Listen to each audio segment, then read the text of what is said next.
Rezultāts 2-1 Traktoram lielisks panākums, jo sērijā viņi atspēlējās no 0-2. Tagad gaidīsim lielo finālu. Savukārt Slovākijā Latvijas handbola izlase svētdien aizvadīja savu 4.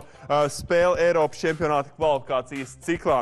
Pirms spēles ar Slovākiju Andra Auziņa sagatavotais materiāls. Jau vakar ziņojām par mūsu handbola izlases varonīgo uzvaru 28-24 pār Slovākijas izlasi. Emocijas spēles vietā Dobulē neaprakstāmas, un handbolisti garantēja svinības līdzjutējiem. Tagad jau ar vēsāku galvu mūsējie analizē uzvaru. Vakar viss izdevās, jo mēs uzvarējām.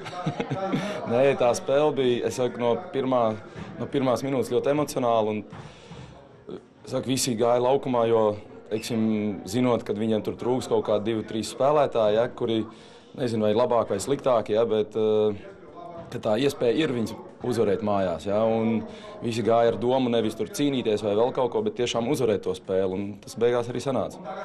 Jau sestdien handbolisti agri no rīta dosies uz Slovākiju, lai jau svētdien aizvadītu atbildes spēli, bet brīvo ceturtdienu handbolisti izmantoja, lai apciemotu bērnu namus un iepriecinātu mazos ķiparus ar pāris dāvanām, spēlēm, autogrāfiem un padomiem handbola spēlē.